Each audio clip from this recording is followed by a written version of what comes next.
सभी को राम राम। आप सभी का अपोनो एग्जाम स्टडी यूट्यूब चैनल पर हार्दिक स्वागत है। आज की क्लास एसएससी जीडी एग्जाम के लिए ये आपकी रामबाण साबित हो सकती है, आपके लिए एग्जाम की दृष्टि संजीवनी साबित हो सकती है। इन एग्जाम से भारत का संविधान से जो भी एग्जाम में क्वेश्चन बनेगा वो एक ही क्लास से आपके सारे क्लियर हो जाएंगे। तो आपके सामने पहला क्वेश्चन है कि निम्नलिखित में से कौन सा पदाधिकारी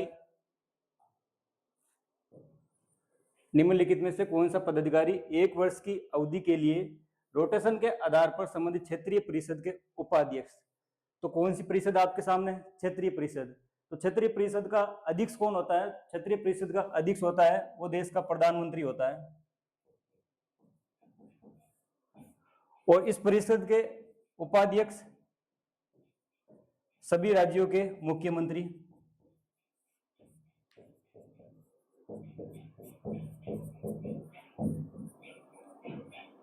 सभी राज्यों के मुख्यमंत्री। तो पहला क्वेश्चन था आपके लिए कि क्षेत्रीय परिषद, तो क्षेत्रीय परिषद का अध्यक्ष कौन होता है? प्रधानमंत्री। और इसका उपाध्यक्ष कौन होता है? सभी राज्यों के मुख्यमंत्री। तो इसका आंसर हो जाएगा राज्य का मुख्यमंत्री। अगला क्वेश्चन, मूल संविधान में कितनी अनुसूचियां थी? तो मूल संविधान में बात की जाए तो मूल संविधान के अंदर 8 अनुसूचियां थी। एग्जाम में क्वेश्चन पूछ ले मूल संविधान के अंदर, तो मूल संविधान में कितनी अनुसूचियां थी? 8। वर्तमान में कितनी है? वर्तमान में भारतीय संविधान के अंदर 12 अनुसूचियां हैं।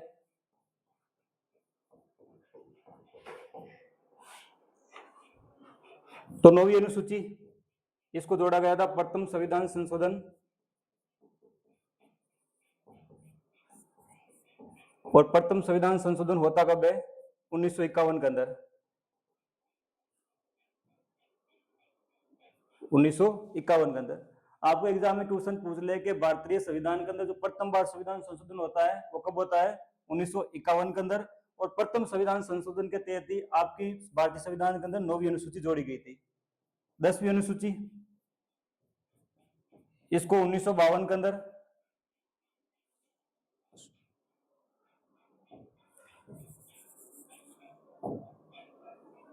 बावनवा संविधान संशोधन 1985 के अंदर जोड़ा गया था।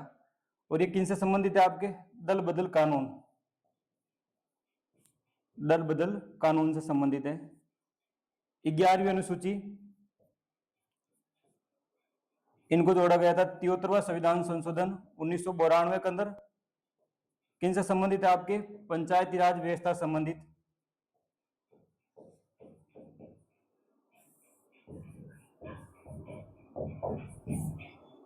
12वीं अनुसूची,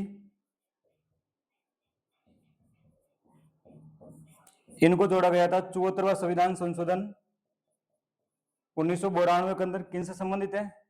नगरीय निकाय संस्थाओं से संबंधित है।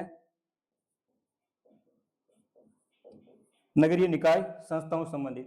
तो मूल संविधान में कितनी अनुसूचियां थी? तो मूल संविधान के अंदर आपके 8 अनुसूचियां थी। तो बाकी वर्तमान के अंदर 12 अनुसूचियां है, और 4 अनुसूचियों को बाद में जोड़ा गया था, 9वीं, 10वीं और 11वीं और 12वीं। तो 9वीं अनुसूची कब जोड़ी गई थी? प्रथम संविधान संशोधन 1951 के अंदर। और ये किन से संबंधित है? भूमि सुधार कानून संबंधित है, भूमि सुधार कानून संबंधित। 10वीं अनुसूची 52वां संविधान संशोधन 1985 में जोड़ा गया था। ये किन से संबंधित? दल बदल कानून। दल बदल कानून का मतलब होता है एक पार्टी के सदस्य दूसरी पार्टी में ज्वाइन कर लेते हैं तो उसको दल बदल कानून के तहत उसको निष्कासित किया जाता है। 11वीं अनुसूची, इनको जोड़ा गया था 73वां संविधान संशोधन 1992 के अंदर। और ये किन से संबंधित है? पंचायती राज व्यवस्था संबंधित है। 12वीं अनुसूची, इनको जोड़ा गया था 74वां संविधान संशोधन, ये आपके नगरीय निकाय संस्थाओं से संबंधित है। तो ये आपको याद रखना है। अगला क्वेश्चन, भारतीय प्रेस अधिनियम जो सरकार को भारत में प्रेस को नियंत्रण करने के लिए व्यापक अधिकार प्रदान करता है, तो ये किस वर्ष पारित किया गया था? तो प्रेस का मतलब होता है समाचार पत्र। तो मतलब समाचार पत्रों को नियंत्रण करने के लिए 1910 के अंदर भारत सरकार द्वारा एक कानून लेकर आया गया था, जो जितने कितने भी जो अश्लील जो समाचार पत्र हैं उन पर आप प्रतिबंध लगाने के लिए ये अधिकार लेकर आए थे। प्रेस प्रेस या समाचार नियंत्रण अधिनियम, और यह अधिनियम आता कब है? 1910 के अंदर, 1910 के अंदर। तो इस अधिनियम के माध्यम से जितने कितने भी जो आपके अश्लील समाचार पत्र थे उनको प्रतिबंधित किया गया था, जो आप देश के बारे में गलत खबरें छापते थे तो उनको नियंत्रण करने के लिए कानून लेकर आए। कब आता है? 1910 के अंदर। अगला क्वेश्चन आपके सामने, निम्नलिखित में से किस अधिकार को जीवन का अधिकार और व्यक्तिगत स्वतंत्रता का अधिकार का एक घटक माना जाता है? मतलब ऐसा कौन सा अधिकार है जो आपका जीवन जीने का अधिकार और व्यक्तिगत स्वतंत्रता का अधिकार का व्यापक घटक माना जाता है? तो इसका आंसर हो जाएगा आपका अभिव्यक्ति की स्वतंत्रता का अधिकार, और दूसरा ऑप्शन है आपके समानता का अधिकार, तीसरा है निजता का अधिकार, और चौथा आपके पास संपत्ति का अधिकार। तो इसका आंसर हो जाएगा निजता का अधिकार। और अभिव्यक्ति स्वतंत्रता का अधिकार है यह आपके अनुच्छेद 19(1) के अंदर, और समानता का अधिकार कहां से अनुच्छेद आपके अनुच्छेद 14 से लेकर अनुच्छेद 18 तक, और निजता का अधिकार है या जीवन जीने का अधिकार है वो अनुच्छेद 21 के अंदर है, और संपत्ति का अधिकार ये पहले आपके मतलब भारतीय मूल संविधान के अंदर आपके 7 मौलिक अधिकार थे, लेकिन बाद में आपका संपत्ति के अधिकार को मौलिक अधिकार से हटाकर उसको वर्तमान में एक सामान्य कानून का दर्जा दिया गया है, उसे अनुच्छेद 301 अंदर रखा गया है। अनुच्छेद 301 अंदर सामान्य कानून का दर्जा दिया गया है।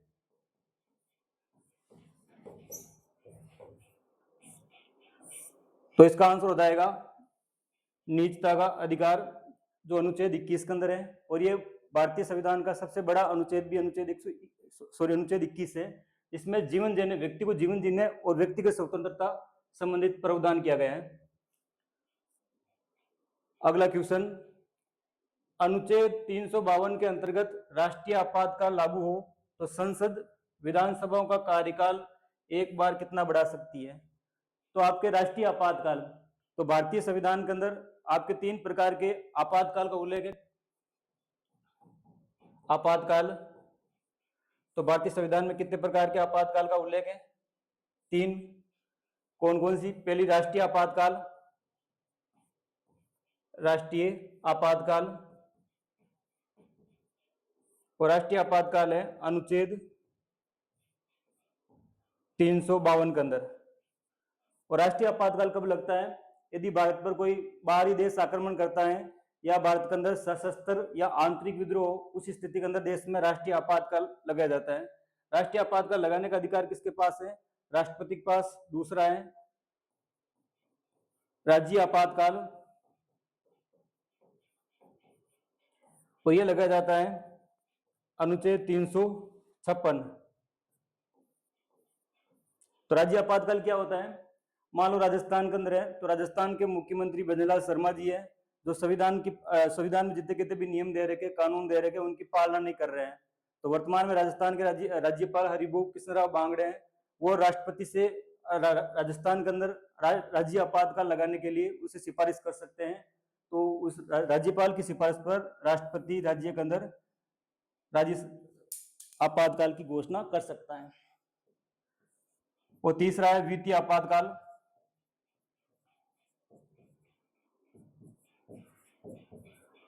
और वित्तीय आपातकाल है यह लगाया जाता है अनुच्छेद 360। तो भारत के अंदर अभी तक वित्तीय आपातकाल जैसी कोई परिस्थिति नहीं आई है, यह भारत के अंदर अभी तक नहीं लगा है वित्तीय आपातकाल। और आपातकालीन शक्तियां हमने कौन से देश से ले रखी है? आपातकालीन शक्तियां, क्वेश्चन पूछ ले कि हमने आपातकालीन शक्तियां कौन से देश से ग्रहण किया है? तो जर्मनी के संविधान से हमने इसको ग्रहण किया है। कौन से देश के संविधान से? जर्मनी के देश के संविधान से ग्रहण किया है। और ये आपातकालीन शक्तियां हैं, ये भारतीय संविधान के कौन से भाग के अंदर है? तो भाग 18। तो भारतीय संविधान के अंदर कितने प्रकार के आपातकाल का उल्लेख है? तो 3 प्रकार का आपातकाल। पहला है राष्ट्रीय आपातकाल, और राष्ट्रीय आपातकाल कौन से अनुच्छेद के तहत लगाया जाता है? अनुच्छेद 352। तो दूसरा है राज्य आपातकाल, और राज्य आपातकाल कौन से अनुच्छेद के तहत लगाते हैं? 356। और तीसरा है वित्तीय आपातकाल, और ये कौन से अनुच्छेद के लगाते हैं 360। और आपातकालीन शक्तियां हमने कौन से देश से ग्रहण की हैं, तो जर्मनी के देश से हमने इसको अधिग्रहण किया है। और आपातकालीन शक्तियां भारतीय संविधान के कौन से भाग के अंदर है, तो 18। तो आपके सामने क्वेश्चन पूछे राष्ट्रीय आपातकाल, जब देश के अंदर राष्ट्रीय आपातकाल लागू किया जाता है तो जितने कितनी भी आपके राजस्थान के अंदर जो विधानसभा है उनका कार्यकाल 1 वर्ष बढ़ा दिया जाता है। तो ये 1 वर्ष बढ़ाने का काम कौन करता है, या किसके आदेश से ये कार्यकाल 1 वर्ष बढ़ाया जाता है, तो राष्ट्रपति के आदेश से। तो इसका आंसर हो जाएगा 1 वर्ष तक। एक बार में कितना बढ़ा सकते हैं, 1 वर्ष तक। अगला क्वेश्चन, निम्नलिखित में से संविधान संशोधन अधिनियम ने राज्य वित्त आयोग का गठन किया है। कौन सा वित्त आयोग, राज्य वित्त आयोग।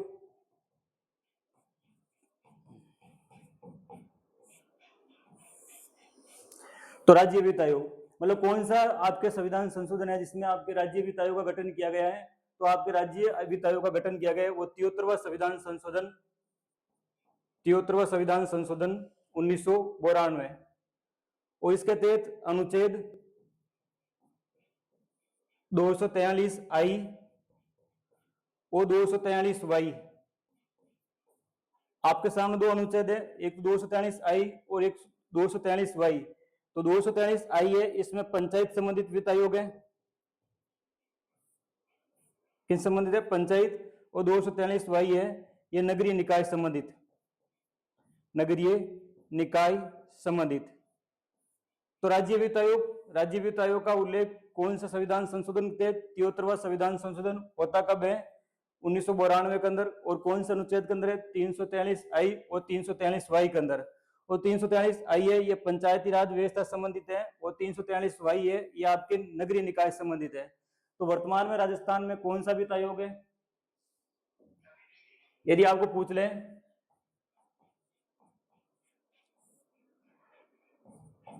वर्तमान में राजस्थान में कौन सा वित्त आयोग है, तो 7वां वित्त आयोग। कौन सा वित्त आयोग, 7वां वित्त आयोग। और 7वां वित्त आयोग के अध्यक्ष कौन है, अरुण चतुर्वेदी।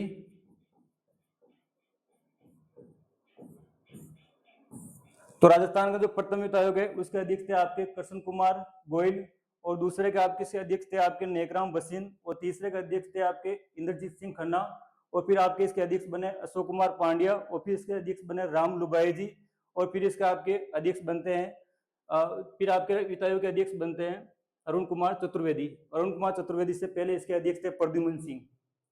यदि भारत में पूछ लें कि वर्तमान में भारत में कौन सा वित्त आयोग है, भारत में कौन सा वित्त आयोग है,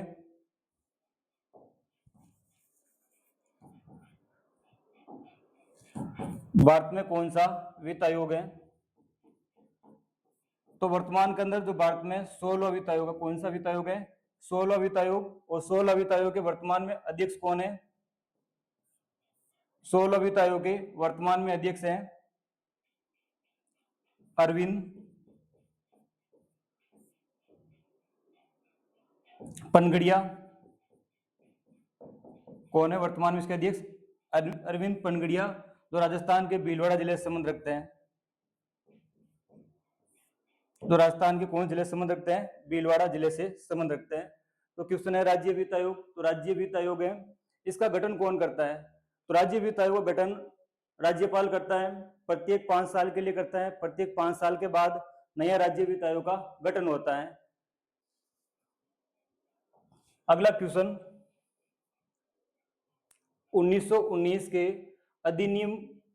अधिनियमित किस अधिनियम के द्वारा ब्रिटिश भारत के प्रांतों में द्वैध शासन प्रणाली का प्रारंभ किया गया था। तो द्वैध शासन प्रणाली,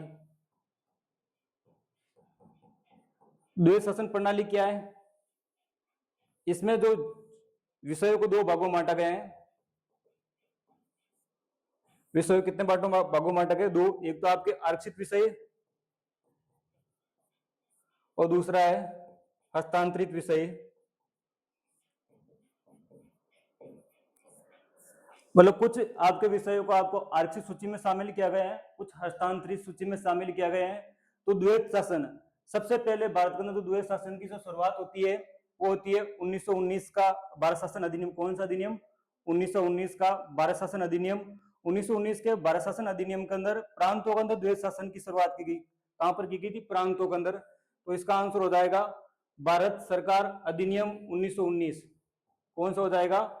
भारत सरकार अधिनियम 1919 के अंदर आपके प्रांतों के अंदर सबसे पहले द्वैत शासन प्रणाली की शुरुआत की गई थी। फिर आता है 1935 का भारत शासन अधिनियम। तो 1935 के भारत शासन अधिनियम के अंदर प्रांतों से द्वैत शासन व्यवस्था को समाप्त करके केंद्र के अंदर द्वैत शासन की शुरुआत कर रखी है। तो रोलेक्ट एक्ट कब आता है? 1919 के अंदर। और वारनाकुलम फ्रेश एक्ट कब आता है?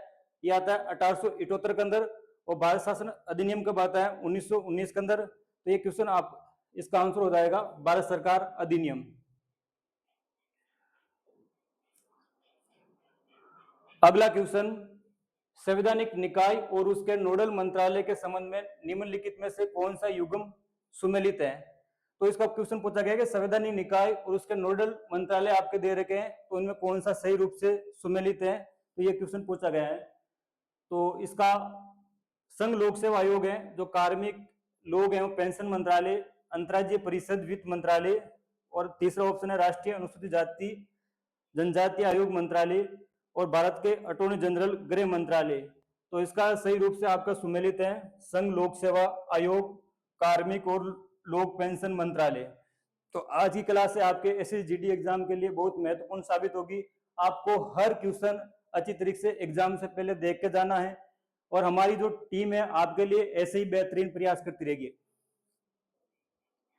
अगला क्वेश्चन, भारतीय संविधान का कौन सा संवैधानिक संशोधन भारत के राष्ट्रीय पिछड़ा वर्ग आयोग से संबंधित है? मतलब कौन सा आपका संविधान संशोधन है जिसके तहत आपके जो राष्ट्रीय पिछड़ा वर्ग आयोग की स्थापना करने संबंधित है? तो आपके सामने ऑप्शन है संविधान का 84वां संविधान संशोधन अधिनियम 2001, और दूसरा ऑप्शन है संविधान का 104वां संविधान संशोधन अधिनियम 2019, फिर आपका संविधान का 102वां संविधान संशोधन अधिनियम 2018, और एक आपका 86वां संविधान संशोधन अधिनियम 2002। तो आपका ध्यान रखना 86वां संविधान संशोधन 2002, ये आपके इसमें 6 से 14 वर्ष तक के बच्चे, 6 से 14 वर्ष तक के बच्चों के लिए अनिवार्य शिक्षा का प्रावधान किया गया है। अनिवार्य शिक्षा का प्रावधान।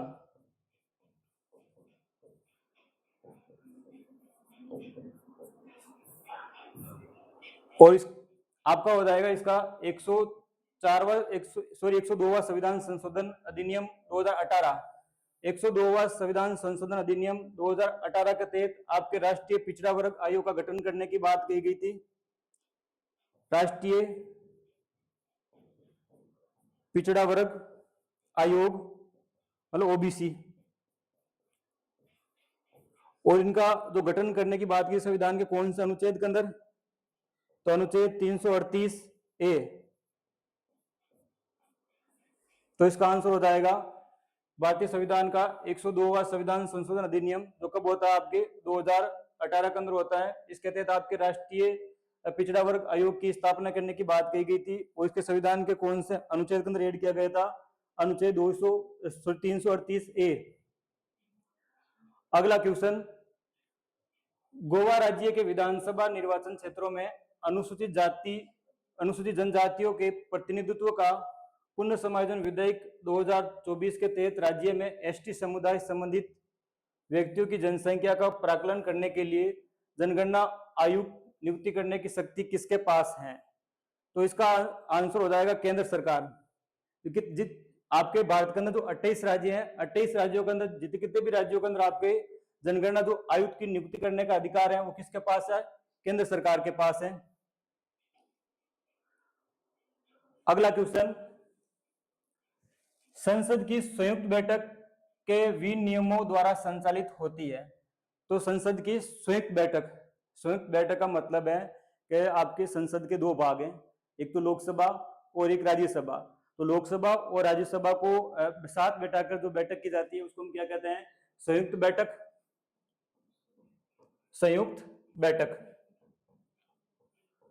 और संयुक्त बैठक संविधान के कौन से अनुच्छेद के तहत बुलाई जाती है? अनुच्छेद 108वां अनुच्छेद। तो यदि बात की जाए कि संयुक्त बैठक का उल्लेख कौन से अनुच्छेद के अंदर है? 108वां अनुच्छेद। और इसमें आपके संयुक्त बैठक बुलाने का अधिकार किसके पास है? संयुक्त बैठक बुलाने का अधिकार, संयुक्त बैठक बुलाने का अधिकार राष्ट्रपति के पास है। संयुक्त बैठक या संयुक्त अधिवेशन बुलाने का अधिकार किसके पास है? राष्ट्रपति के पास। और इसकी अध्यक्षता कौन करता है? संयुक्त बैठक की अध्यक्षता लोकसभा अध्यक्ष करता है। कौन करता है? लोकसभा अध्यक्ष करता है।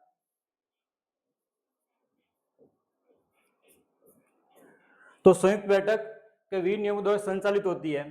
तो संयुक्त बैठक आपके मतलब बुलाने का अधिकार किसके पास है? और संयुक्त बैठक आपके जो संचालित होगी वो होगी आपके लोकसभा द्वारा। मतलब आपके संयुक्त अधिवेशन, ये संयुक्त अधिवेशन का उल्लेख है अनुच्छेद 108 के अंदर है। और संयुक्त बैठक बुलाने का अधिकार किसके पास है? राष्ट्रपति के पास। और इसकी अध्यक्षता कौन करेगा? लोकसभा अध्यक्ष। तो संसद के अंदर जो संयुक्त बैठक होती है उसको संचालन करने का अधिकार होता है वो किसके पास होता है? लोकसभा अध्यक्ष के पास होता है। किसके पास होता है? लोकसभा अध्यक्ष। वर्तमान में आपके लोकसभा अध्यक्ष कौन है? ओम बिरला जी।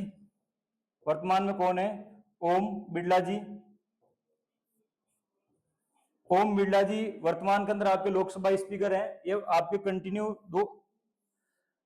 कंटिन्यू दो बार आपके ध्यान रखना लोकसभा अध्यक्ष बने। इनका लोकसभा क्षेत्र है कोटा बूंदी। क्या है? कोटा बूंदी। तो आपको एग्जाम में क्वेश्चन पूछ ले कि वर्तमान में लोकसभा के स्पीकर व लोकसभा के अध्यक्ष कौन है? तो आपके ओम बिरला जी। और ओम बिरला जी का संबंध राजस्थान राज्य से रखते हैं। और ये राजस्थान में कौन से लोकसभा क्षेत्र से आपके जीत कर गए हैं? तो कोटा बूंदी। ये वर्तमान में लगातार दूसरी बार आपके लोकसभा के अध्यक्ष बने हुए हैं। अगला क्वेश्चन, संविधान के अनुसूचित जाति और जनजाति आदेश विधेयक 2024 का उद्देश्य निम्नलिखित में से किस भारतीय राज्य में अनुसूचित जाति और जनजाति की सूची में संशोधित करना है? तो आपके पास क्वेश्चन है, ध्यान रखना कि संविधान का मतलब एक विधेयक है जिसका कौन सा विधेयक है? 2024 के अंदर आता है एससी और एसटी विधेयक। और एससी और एसटी विधेयक को सबसे पहले जो लागू करने की वाला राज्य कौन सा था? संशोधित करने वाला राज्य कौन सा था? वो था ओडिशा राज्य। कौन सा राज्य था? ओडिशा। अगला क्वेश्चन, 42वां संविधान संशोधन अधिनियम 1976 द्वारा मूल सूची में कितने राज्य नीति निर्देशक तत्व जोड़े गए थे? तो 42वां संविधान संशोधन, कौन सा संविधान संशोधन? 42वां संविधान संशोधन होता कब है? 1976 के अंदर। और 42वें संविधान संशोधन को छोटा संविधान की संख्या दी गई है, छोटा या मिनी संविधान। एग्जाम में क्वेश्चन पूछा जा सकता है कि कौन से संविधान संशोधन को आपके छोटा या मिनी संविधान की संख्या दी गई है? तो 42वां संविधान संशोधन। यदि संविधान में जितनी कितनी भी जो चीजें जोड़ने की बात की जाए तो आपके जो जोड़ी जाती है चीजें संविधान के अंदर जो ऐड की जाती है,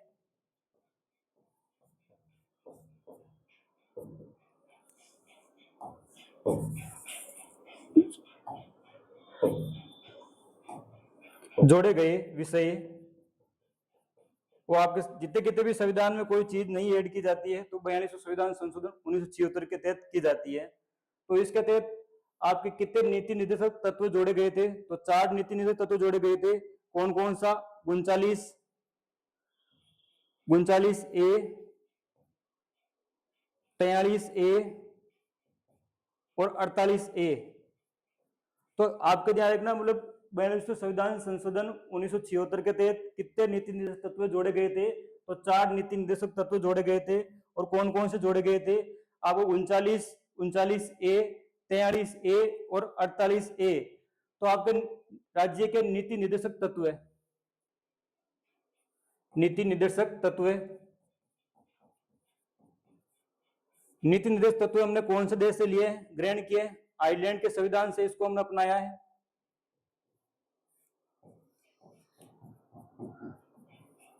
और भारतीय संविधान के अनुच्छेद कहां से कहां तक है नीति तत्व आपके? अनुच्छेद 36 से लेकर अनुच्छेद 51 तक।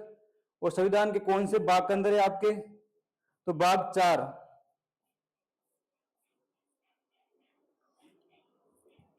अगला क्वेश्चन, सर्वोच्च न्यायालय के न्यायाधीशों को हटाने के प्रस्ताव को संसद में स्वीकार करने के लिए लोकसभा में कितने सदस्यों का समर्थन जरूरी है और राज्यसभा में कितने सदस्यों का समर्थन जारी है?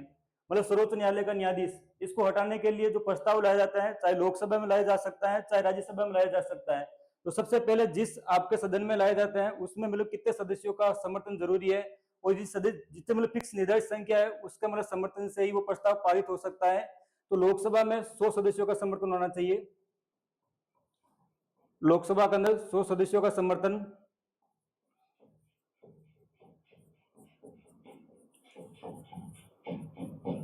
और राज्यसभा में 50 सदस्यों का समर्थन।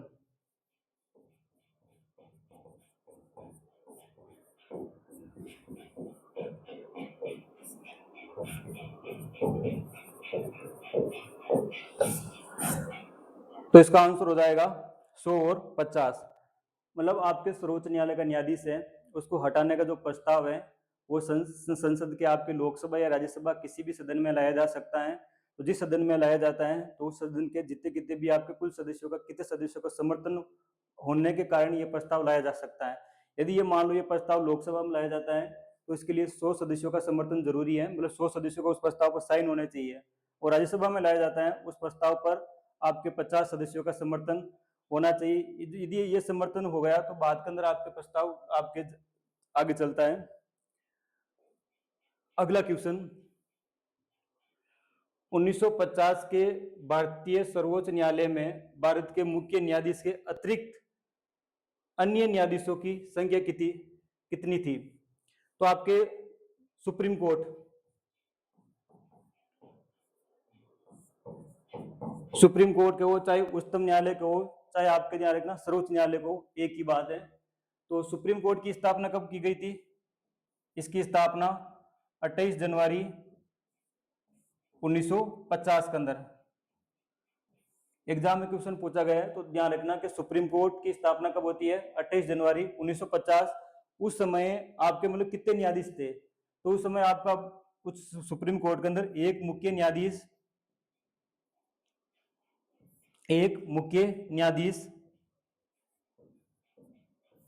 और 7 अन्य न्यायाधीश थे। 7 अन्य न्यायाधीश थे। और वर्तमान में आपके भारत के अंदर सुप्रीम कोर्ट कहां पर है? तो नई दिल्ली के अंदर। कहां पर है? नई दिल्ली के अंदर। स्थापना 28 जनवरी 1950, जिसकी स्थापना की गई थी उसमें एक मुख्य न्यायाधीश और 7 अन्य न्यायाधीश थे। और वर्तमान में आपका सुप्रीम कोर्ट कहां पर है? नई दिल्ली के अंदर। तो इसका क्वेश्चन का आंसर हो जाएगा 7। अगला क्वेश्चन, निम्नलिखित में से भारत में किस राज्य के राज्यपाल की शक्ति के अंतर्गत नहीं आती है? तो राज्यपाल मतलब अनुच्छेद आपके मतलब एक अनुच्छेद भारतीय संविधान का अनुच्छेद 153, उसमें कहा गया था कि प्रत्येक राज्य के लिए क्या होगा? एक राज्यपाल होगा। राज्यपाल अनुच्छेद 153। तो अनुच्छेद 153 में कहा गया था कि प्रत्येक राज्य के लिए क्या होगा? एक राज्यपाल होगा। प्रत्येक राज्य के लिए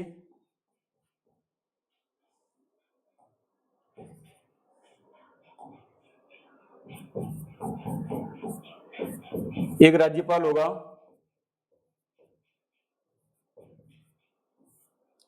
लेकिन 7वां संविधान संशोधन 1956, 7वां संविधान संशोधन 1956 में कहा गया था कि 2 या 2 से अधिक राज्यों के लिए, 2 या 2 से अधिक राज्यों के लिए एक राज्यपाल हो सकता है। एक राज्यपाल हो सकता है। तो भारतीय संविधान का भाग 6, भारतीय संविधान का भाग 6 के अंदर इसमें राज्य सरकार का उल्लेख है और राज्य सरकार में आपकी राज्यपाल का उल्लेख है। और राज्यपाल संबंधी अनुच्छेद है अनुच्छेद 152 से लेकर अनुच्छेद 153 से लेकर अनुच्छेद 161 तक हम राज्यपाल संबंधित अनुच्छेद है। तो क्वेश्चन आपके सामने है कि निम्नलिखित में से कौन सी शक्ति है कि राज्यपाल की शक्ति नहीं है। तो विधायी शक्ति, तो विधायी शक्ति राज्यपाल की है। कार्यपालिका की शक्ति भी आपके राज्यपाल की है। और विवेक अधिकार शक्ति है अनुच्छेद 163 के अंदर, ये भी आपके राज्यपाल की है। तो अनिवार्य शक्ति है, ये आपके राज्यपाल की शक्तियों में इसको शामिल नहीं किया गया है। तो आपके विधायी शक्ति मतलब आपके विधानसभा संबंधित शक्ति है कि विधानसभा का सत्र को बुलाना और विधानसभा सत्र को भंग करना और विधानसभा को विघटित करना, यह उसकी विधायी शक्तियां होती है। कार्यपालिका का शक्ति का मतलब होता है कि राज्य सरकार वर्तमान में सभी प्रकार के जो काम किए जाते हैं, चाहे समझौता हो चाहे किसी प्रकार कार्य हो, वो राज्यपाल के नाम से किया जाता है। विवेक का अधिकार मतलब कुछ शक्तियां राज्यपाल अपने विवेक से प्रयोग करता है और इसका उल्लेख है अनुच्छेद 163 के अंदर। अनुच्छेद 163 के अंदर। तो इसका आंसर हो जाएगा अनिवार्य शक्ति है, जो राज्यपाल की शक्तियों में इसको शामिल नहीं किया गया है। अगला क्वेश्चन, भारतीय संविधान का कौन सा अनुच्छेद राज्यों को महिलाओं और बच्चों के लिए विशेष प्रावधान बनाने का अधिकार देता है? मतलब भारतीय संविधान का ऐसा कौन सा अनुच्छेद है जो महिलाओं और बच्चों के लिए राज्य सरकार को कुछ विशेष प्रावधान करने के लिए उसको अनुमति प्रदान करता है? तो वो अनुच्छेद है आपके अनुच्छेद 15(3). कौन सा अनुच्छेद? अनुच्छेद 15(3). यदि राज्य सरकार को लगता है कि महिलाओं और बच्चों से संबंधित कुछ विशेष प्रावधान करने की आवश्यकता है, तो भारतीय संविधान का अनुच्छेद 15 का भाग 3 के तहत विशेष प्रावधान कर सकता है। और आपके अनुच्छेद 19 के अंदर 6 प्रकार की स्वतंत्रता का उल्लेख है। कितनी प्रकार की स्वतंत्रता का उल्लेख है? 6 प्रकार की स्वतंत्रता का उल्लेख है। कौन कौन 6 प्रकार की स्वतंत्रता है? अभिव्यक्ति की स्वतंत्रता, आपको बोलने की स्वतंत्रता है, लेकिन आप मतलब देश की एकता और अखंडता का हित में ध्यान रखते हुए आप कुछ भी बोल सकते हो। या प्रेस की स्वतंत्रता, ये भी 19(1) के अंदर है। और 19(2) के अंदर है कि आप संघ बना सकते हो, संघ बना सकते हो। और आपके ध्यान रखना, इसका अनुच्छेद 3 के अंदर है कि आप शांतिपूर्ण तरीके से आंदोलन कर सकते हो। अनुच्छेद 19(4) के अंदर है कि आप देश में कहीं पर भी घूम फिर सकते हो। और 19(5) के अंदर है कि देश में कहीं पर भी आप निवास कर सकते हो। और 19(6) के अंदर है कि देश में कहीं पर भी आप व्यापार कर सकते हो। तो अनुच्छेद आपके 21 से आपके जीवन जीने का अधिकार और दैहिक स्वतंत्रता प्रदान कर रखी है। तो इसका आंसर हो जाएगा 15(3). इसमें राज्य सरकार महिलाओं और बच्चों के लिए प्रावधान करने का अधिकार प्रदान कर रखा है। निम्नलिखित में से कौन भारत में मानवाधिकार के उल्लंघन की शिकायतों की जांच करने के लिए उत्तरदायी नहीं है? मानवाधिकार,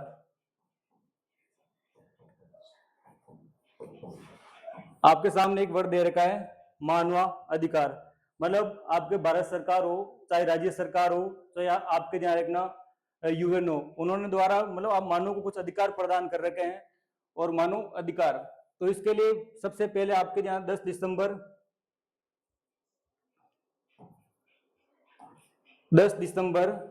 1948 के अंदर यूएनओ का पूरा नाम है संयुक्त राष्ट्र संघ ने मानव अधिकारों का घोषणा पत्र प्रस्तुत किया। तो भारत सरकार द्वारा यदि पूछ ले भारत में मानव अधिकार अधिनियम कब आता है? मानव अधिकार अधिनियम वो आता है 1993 के अंदर। कब आता है? 1993 के अंदर भारत में मानव अधिकार अधिनियम आता है। प्रतिवर्ष 10 दिसंबर को मानव अधिकार दिवस मनाते हैं, मानव अधिकार दिवस मनाते हैं। तो आप एग्जाम में क्वेश्चन पूछ ले कि प्रतिवर्ष मानव अधिकार दिवस कब मनाते हैं? 10 दिसंबर के अंदर। यदि आपको पूछ ले सबसे पहले यूएनओ ने कब आपके मानव अधिकारों का घोषणा पत्र प्रस्तुत किया था? 10 दिसंबर 1948। और भारत में मानव अधिकारों का अधिनियम कब आता है? वो अधिनियम आता है आपके 1993 के अंदर। तो मानव अधिकार आयोग की शिकायत के लिए कौन सा उत्तरदायी नहीं होता है? तो इस ऑप्शन नंबर 1 आपके सामने दे रखा है अनुसूचित जाति आयोग। ऑप्शन नंबर 2 दे रखा है अंतर्राष्ट्रीय मानव अधिकार आयोग। और ऑप्शन नंबर 3 है राष्ट्रीय महिला आयोग। ऑप्शन नंबर 4 है कि भारत का राष्ट्रीय मानवाधिकार आयोग। तो क्वेश्चन पूछा गया कि भारत में यदि मानवाधिकार का उल्लंघन हो रहा है तो कौन कौन सी आपके ध्यान रखना आयोग है इसके लिए जांच के लिए उत्तरदायी होंगे, कौन से नहीं होंगे। तो अनुसूचित जाति आयोग, ये आपके मतलब अनुसूचित जाति आयोग ऐसे संबंधित यदि मानव अधिकारों का उल्लंघन हो रहा हो तो उसकी जांच कौन करेगा, आपका राष्ट्रीय अनुसूचित जाति आयोग। जो ऑप्शन नंबर 2 है कि अंतर्राष्ट्रीय मानवाधिकार आयोग है, तो अंतर्राष्ट्रीय, तो इसका आंसर हो जाएगा अंतर्राष्ट्रीय मानवाधिकार आयोग है। ये भारत में नहीं, ये पूरे विश्व के आपके जो मानवाधिकारों का हनन हो रहा है उसकी जांच करेगा। और तो ऑप्शन नंबर 3 राष्ट्रीय महिला आयोग है, यदि महिलाओं से संबंधित या महिलाओं के उनके अधिकारों का हनन हो रहा हो तो उसकी जांच कौन करेगा, आपका राष्ट्रीय महिला आयोग करेगी। और ऑप्शन नंबर 4 है कि भारत का राष्ट्रीय मानवाधिकार आयोग, तो इसका आंसर हो जाएगा अंतर्राष्ट्रीय मानवाधिकार आयोग।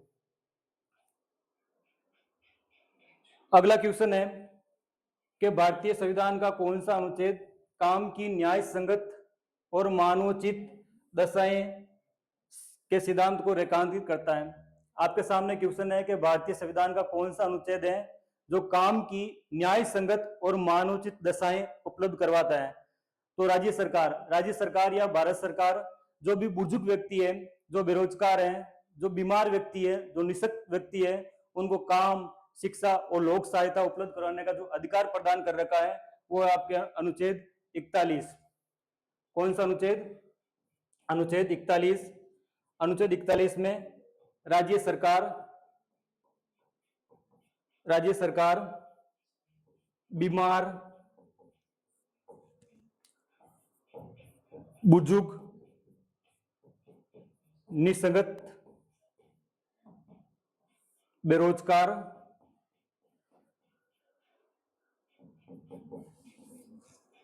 को काम, शिक्षा और लोक सहायता उपलब्ध करवाने का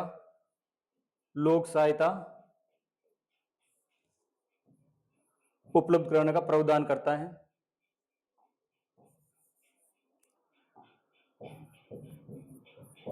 उपलब्ध करवाने का प्रावधान करता है।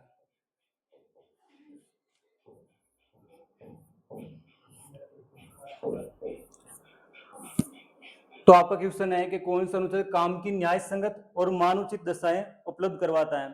तो राज्य किन किन को आपके ध्यान रखना, काम, राज्य किन किन को आपके काम की न्याय संगत और मानवोचित दशा उपलब्ध करवाए, जो बीमार व्यक्ति है, जो बुजुर्ग व्यक्ति है, जो निःशक्त व्यक्ति है, जो बेरोजगार व्यक्ति है, उन क्या क्या सहायता उपलब्ध करवाएगा, काम, शिक्षा, लोक सहायता, यह आपको उपलब्ध करवाने का लक्ष्य रखा गया है।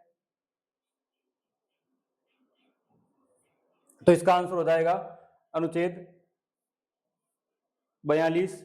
और अनुच्छेद आपके 48 के अंदर इसमें आपके कृषि और पशुपालन के बारे में बताया गया है।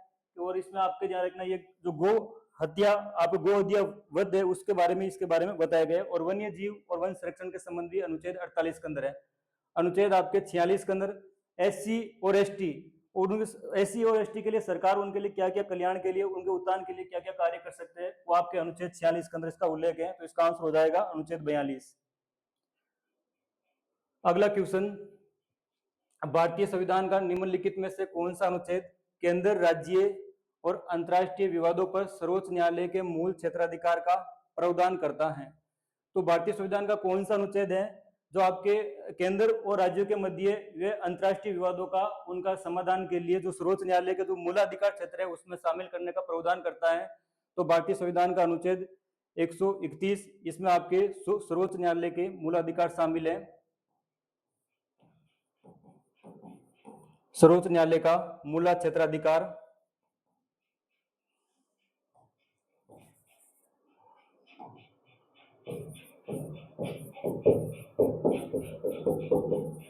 क्षेत्राधिकार या प्राथमिक क्षेत्राधिकार,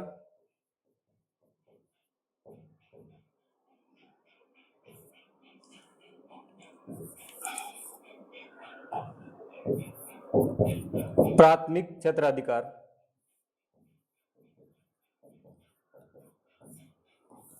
तो अनुच्छेद 131 यह प्रावधान करता है, मान लो कि भाई दो राज्यों के मध्य विवाद हो या केंद्र सरकार या राज्य सरकार के मध्य विवाद हो, तो उन मध्य के विवादों का जो निर्णय, उन विवादों का निपटारा करने के लिए जो सुप्रीम कोर्ट का जो क्षेत्राधिकार शामिल है, उसका प्रावधान कौन सा अनुच्छेद करता है? तो अनुच्छेद 131।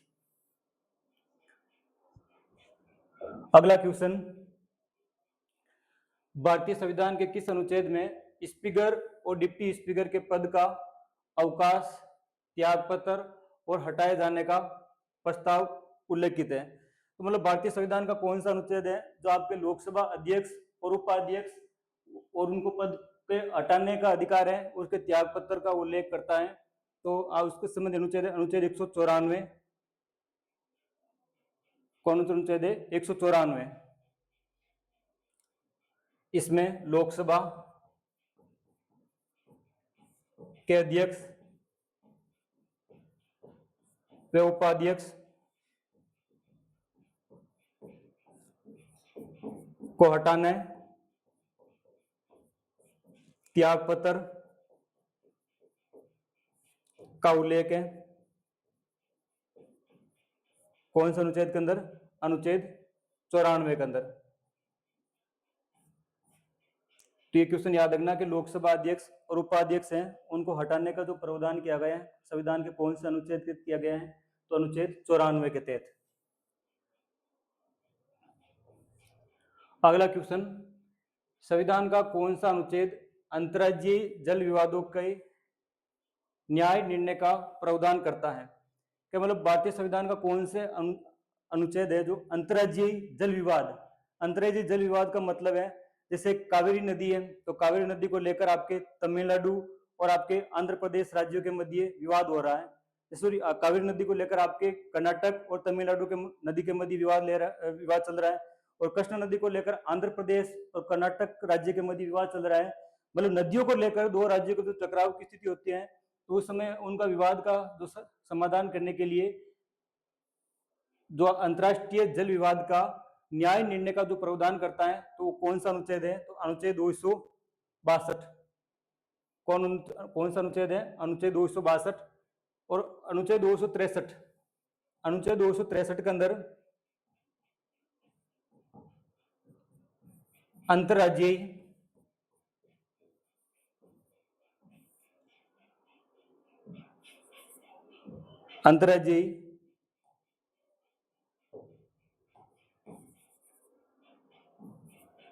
नदी जल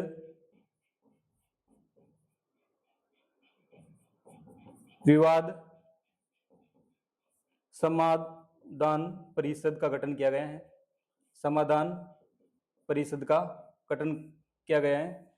और अनुच्छेद 215, इसमें उच्च न्यायालय का अभिलेखीय न्यायालय संबंधित है। उच्च न्यायालय का अभिलेखीय न्यायालय संबंधित है। उच्च न्यायालय का अभिलेखीय न्यायालय संबंधित है। तो आपका मतलब क्वेश्चन है कि अंतर्राज्यीय जो जल विवाद है उनसे जो न्याय निर्णय संबंधी जो आप शक्ति है वो संविधान के कौन से अनुच्छेद के अंदर है? तो अनुच्छेद 262 के अंदर है। और ये क्वेश्चन एग्जाम में पूछा गया है, और फिर आपके एग्जाम की दृष्टि से ये महत्वपूर्ण क्वेश्चन है सारे। एक बार इनको एग्जाम से पहले आपको देख के जाना है। अगला क्वेश्चन, भारतीय संविधान का कौन सा अनुच्छेद न्यायोचित एवं मानवीय कार्य स्थितियां और मातृत्व का प्रावधान का बल देता है? कि भारतीय संविधान का कौन सा अनुच्छेद है जो काम की न्याय संगत और मानवोचित दशा उपलब्ध करवाने का अधिकार दे रखा है, और मातृत्व अवकाश या प्रसूति सहायता देने का संबंधित आपका प्रावधान करता है? तो ये आपका अनुच्छेद है भारतीय संविधान का अनुच्छेद 42। अनुच्छेद 42 है जो आपके न्यायोचित और मानवीय कार्य स्थितियों में या प्रसूति सहायता या मातृत्व अवकाश, और मातृत्व अवकाश इसका प्रावधान कर रखा आपके मातृत्व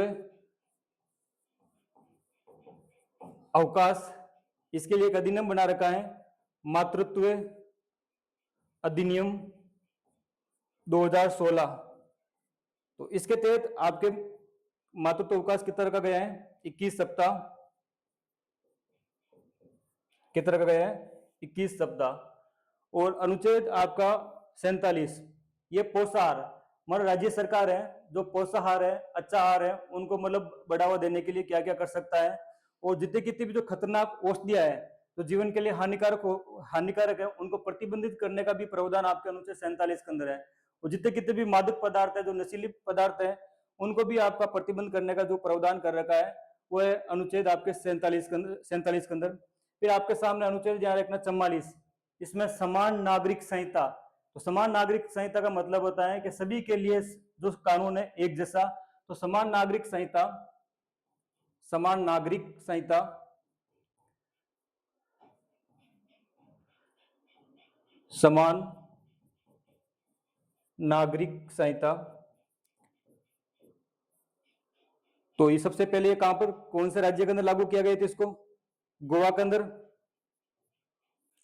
और दूसरा राज्य उत्तराखंड।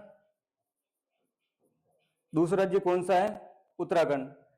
तो एक भी एग्जाम में क्वेश्चन पूछा गया है कि अनुच्छेद 44, अनुच्छेद 44 में किसका प्रावधान है? समान नागरिक संहिता, मतलब एक राज्य के अंदर रहने वाले सभी व्यक्तियों के लिए एक जैसा कानून होगा। और समान नागरिक संहिता को लागू करने वाला देश का जो पहला राज्य था वो गोवा राज्य। और दूसरा राज्य जो जिन्होंने अभी हाल ही में आपके समान नागरिक संहिता को लागू किया है वो है उत्तराखंड राज्य है। फिर अनुच्छेद दे रखा है 39, अनुच्छेद 39 के अंदर इसमें आर्थिक स्वतंत्रता दे रखी है, या जो स्त्री और पुरुष के जो काम के जो समान अवसर उपलब्ध करवाना, उनको रोजगार के समान अवसर उपलब्ध करवाना, और स्त्री और पुरुष को समान कार्य के लिए समान वेतन प्रदान करना, और राज्य सरकार द्वारा जो भौतिक संसाधनों का उसका इस प्रकार का बंटवारा करना कि सभी को समान रूप से लाभ मिल सके। ये सारी बातें आपके अनुच्छेद 39 के अंदर बताई गई है। तो इसका आंसर हो जाएगा अनुच्छेद 42। अगला क्वेश्चन, भारतीय संविधान का कौन सा अनुच्छेद राज्य को विशिष्ट परिस्थितियों में काम, शिक्षा और सार्वजनिक सहायता के अधिकार को सुनिश्चित करने का निर्देश देता है? तो आपके सामने क्वेश्चन है कि भारतीय संविधान का कौन सा अनुच्छेद है जो आपके जो बीमार व्यक्ति है, जो आप बुजुर्ग व्यक्ति है, जो निःशक्त व्यक्ति है, जो बेरोजगार व्यक्ति है, उनको काम, शिक्षा, लोक सहायता उपलब्ध करवाने का प्रावधान करता है। तो आप कौन सा अनुच्छेद है? अनुच्छेद 41। कौन सा अनुच्छेद? अनुच्छेद 41। और फिर आपका अनुच्छेद है 45। तो अनुच्छेद 45 के अंदर 6 वर्ष से ऊपर से अधिक के बच्चों को निःशुल्क शिक्षा का प्रावधान करता है। और अनुच्छेद 48 के अंदर इसमें आपके कृषि और पशुपालन संबंधित है। और अनुच्छेद 47 के अंदर इसमें आपके पोषाहार संबंधित है। अगला क्वेश्चन, 42वें संविधान संशोधन अधिनियम 1976 के द्वारा भारतीय संविधान में कितने आपके मूल कर्तव्य या मौलिक कर्तव्य जोड़े गए थे? तो 42वां संविधान संशोधन 1976, इसको छोटा संविधान या मिनी संविधान की संख्या दी गई है। यदि भारतीय संविधान में कोई चीज जोड़ी गई है वो तो उसको कौन से संविधान संशोधन के जोड़ी गई थी? आपके अधिकांश चीजें जो आपके 42वें संविधान संशोधन 1976 के तहत जोड़ी गई थी। तो मूल कर्तव्य या मौलिक कर्तव्य एक ही है। मूल कर्तव्य और मौलिक कर्तव्य हमने कौन से देश के संविधान से ले रखे हैं? तो हमने आपके सोवियत संघ रूस, पहले तो सोवियत संघ था, वर्तमान में क्या है, रूस से हमने ग्रहण कर रखे हैं। मूल संविधान में बात की जाए कि जिस समय आपका संविधान बनाया गया था या मूल संविधान में आपके कितने आपके मूल मौलिक कर्तव्य थे? तो 0 थे। तो इनको कब जोड़ा गया था? 42वां संविधान 1976 को जोड़ा गया था। उस समय जोड़े गए थे, उस समय कितने जोड़े गए थे? आपके 10 जोड़े गए थे। वर्तमान में कितने हैं? वर्तमान में आपके 11 है। और 11 कब जोड़ा गया था? 86वां संविधान संशोधन 2002 के तहत जोड़ा गया था। 6 से 14 वर्ष तक के बच्चों को निःशुल्क और अनिवार्य शिक्षा का प्रावधान करता है। तो आपके मौलिक कर्तव्य या आपके मूल कर्तव्य जोड़ने के लिए कौन सी कमेटी का गठन किया गया था? तो सरदार स्वर्ण सिंह समिति का गठन किया गया था। तो ये सारी बातें आपको याद रखना है। मौलिक कर्तव्य, पहला आपको याद रखना है कि हमने कौन से देश से इसको ग्रहण किया है? तो रूस से हमने इसको ले रखा है। यदि बात की जाए कि मूल संविधान में कितने थे? मूल संविधान के अंदर 0। इनको जोड़ने के लिए कौन सी कमेटी का गठन किया गया था? इनको 42वां संविधान संशोधन 1976 को सरदार स्वर्ण सिंह कमेटी, सरदार स्वर्ण सिंह कमेटी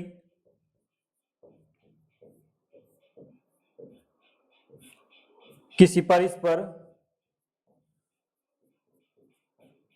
सिफारिश पर 10 मूल कर्तव्य जोड़े गए थे। 10 मूल कर्तव्य जोड़े गए थे।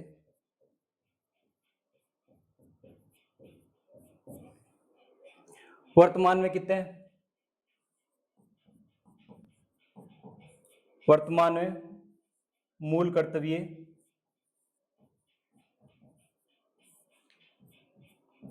कितने हैं? 11। और 11वां कौन सा है? 11 जोड़ा गया 86वां संविधान संशोधन। संविधान संशोधन कब होता है? 2002।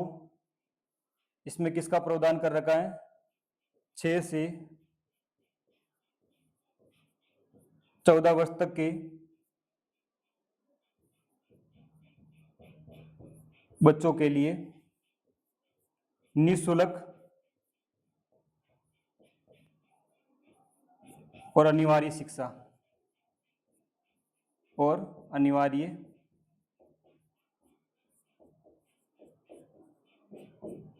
शिक्षा। तो एक क्वेश्चन को ध्यान से पढ़ना कि 42वें संविधान संशोधन 1976 के द्वारा संविधान में कितने आपके मौलिक कर्तव्य जोड़े गए थे? तो उस समय आपके 10 मौलिक कर्तव्य जोड़े गए थे और वर्तमान में कितने हैं? यदि वर्तमान में पूछ ले तो कितने हैं? 11 आपका मौलिक कर्तव्य या मूल कर्तव्य है। अगला क्वेश्चन, भारतीय संविधान के अनुसार राज्य का वास्तविक कार्यपालक किसे माना जाता है? तो भारतीय संविधान का अनुच्छेद 154, तो भारतीय संविधान का अनुच्छेद 154 प्रावधान करता है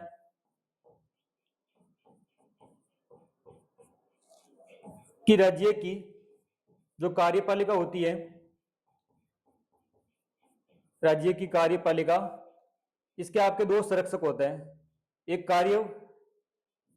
कार्यवाहक और एक वास्तविक। जिसका कार्यवाहक संरक्षक होता है वो राज्यपाल होता है और इसका वास्तविक संरक्षक होता है मुख्यमंत्री। कौन होता है?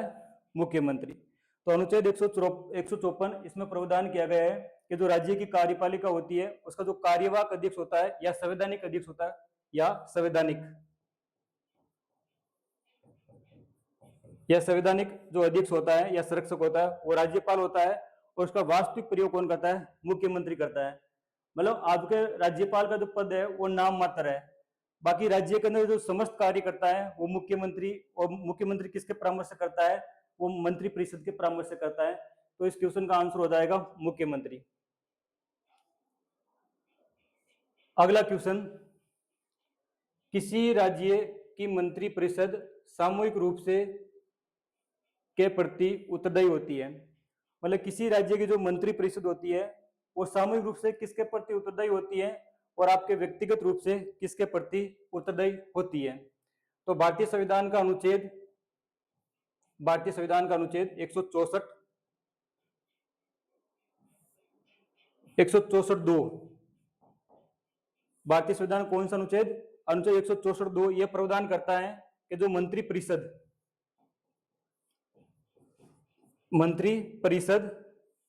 तो मंत्री परिषद आपके सामूहिक रूप से किसके प्रति उत्तरदायी होती है? सामूहिक रूप से, व्यक्तिगत रूप से और आपके नैतिक रूप से। अनुच्छेद 164(2) आपका यह प्रावधान करता है कि जो राज्य की मंत्री परिषद होती है क्या किसके प्रति जिम्मेदार होती है, चाहे सामूहिक रूप से, व्यक्तिगत रूप से, नैतिक रूप से। तो इसका प्रावधान किया गया है। तो आपके यदि क्वेश्चन पूछ ले कि जो मंत्री परिषद सामूहिक रूप से किसके प्रति उत्तरदायी होती है? राज्य की जो विधानसभा के प्रति। किसके प्रति? विधानसभा के प्रति उत्तरदायी होती है। यदि व्यक्तिगत रूप से पूछ लें तो वो राज्यपाल के प्रति उत्तरदायी होती है, और नैतिक रूप से पूछ ले किसके प्रति उत्तरदायी होती है? तो भारतीय जनता के प्रति। तो ये बात आपको याद रखनी है कि अनुच्छेद 164(2) क्या प्रावधान करता है कि जो राज्य की मंत्री परिषद होती है किसके प्रति जिम्मेदार या उत्तरदायी होती है। तो क्वेश्चन आपके एग्जाम में पूछा गया, ध्यान रखना, ये आपके लिए महत्वपूर्ण साबित हो सकते हैं कि सामूहिक रूप से किसके प्रति उत्तरदायी होती है? विधानसभा, व्यक्तिगत रूप से राज्यपाल और नैतिक रूप से भारतीय जनता के प्रति या जनता के प्रति उत्तरदायी होती है। अगला क्वेश्चन,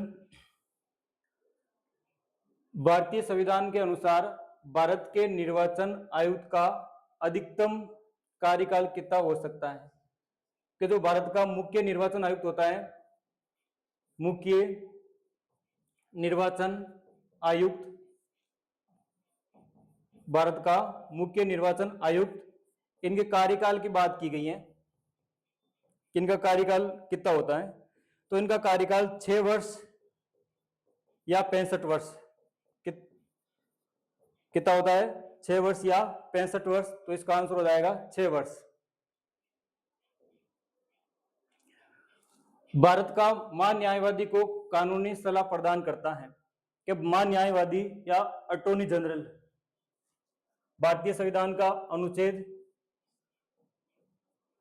76, इसमें महान्यायवादी पद का उल्लेख किया गया है। महान्यायवादी पद का उल्लेख किया गया है। तो महान्यायवादी एक होता है कि ये भारत सरकार का प्रथम विधिक अधिकारी होता है। विधिक अधिकारी होता है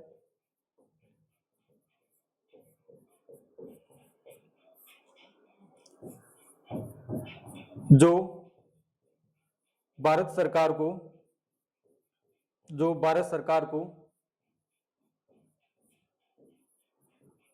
कानूनी सहायता, परामर्श व सलाह देता है।